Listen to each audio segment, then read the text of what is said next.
I'm doing a quick overview of the ESO Sorc build. It does pretty well on one-on-one, PvP, and PvE elements.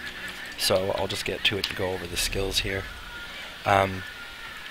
Swap bars. So bar 1's the AoE bar. I have Arrow Barrage. Mainly because I'm running all physical, you're going to see all the physical morphs and not the poison morphs.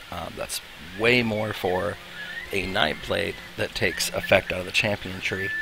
And also their buffs. So the physical and the actual lightning enchants on the bow are definitely meant for a sorcerer.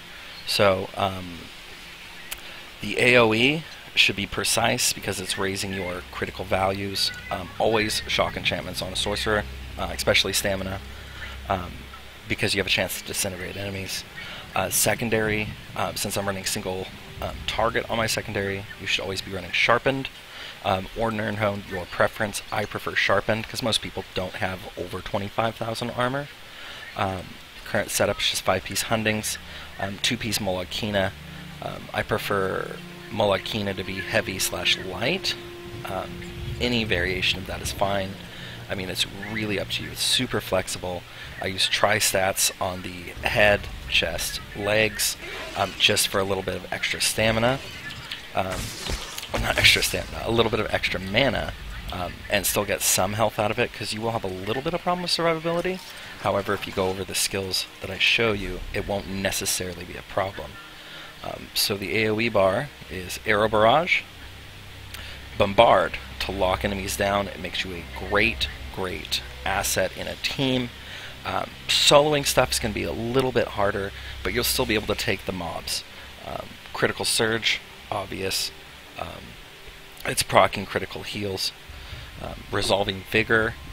This is so you can pre-heal and heal out of damage that you can't damage through.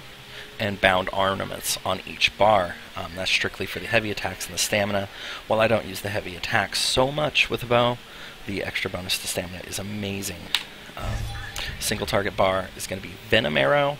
Interrupts, I like playing more PvP, although this does have a really soft spot in PvE as well, because you can stop a lot of bosses from casting things that might actually damage people. And I mean a lot. Focused Aim, it's reducing enemy armor, which is great for the precise trait and not necessarily the Nirnhoned.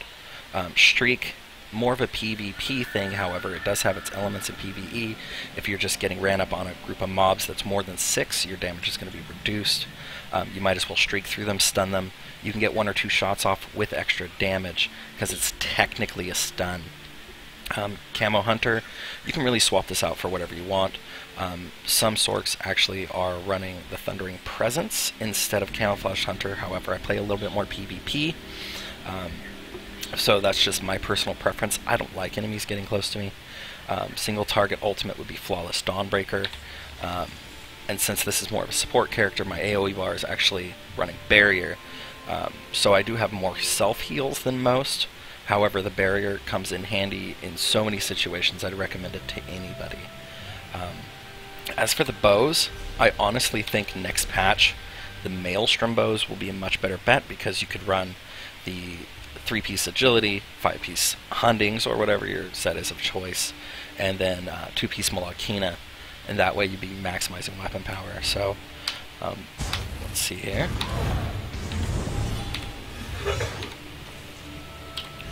So my weapon damage for my AoE is actually 3,335, but if I swap over to my single target, it's 3,552. With the proc from Molag Kina, you're going to be seeing some huge numbers. Most people don't think bows can do this much damage, although you're going to be seeing some really awesome results. I didn't post up anywhere where enemies are actually a threat. However, you can get some crazy burst out of this build. And you know, if you're still like a bow 2-hand type person, I do play that in PvP as well. If I'm running by myself or with one other player, I'll swap it up to a 2-hand. Doesn't really matter what. I prefer the precise mauls.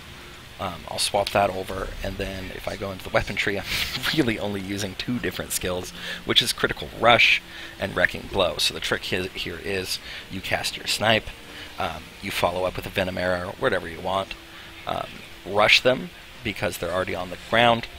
That does extra damage, and it heals you, so any type of burst damage they're doing to you, if you get the first shot off, you're probably going to win 90% of the time. And then Wrecking Blow for a finisher. Some people like Momentum more than Critical Surge. However, I'm not running dual wields, so there's no point of it for me. I can heal up passively off enemies. The champion tree, we'll go over this really quick. Mighty and Piercing. Absolutely amazing. So I only have like 230-ish champion points right now, so I'm kind of just putting it in the main parts. Increased physical damage, penetrating, precise strikes. Yeah, that'd be great for offset healing. However, I don't have 500 plus champion points, so there's not really a point in me putting that in there.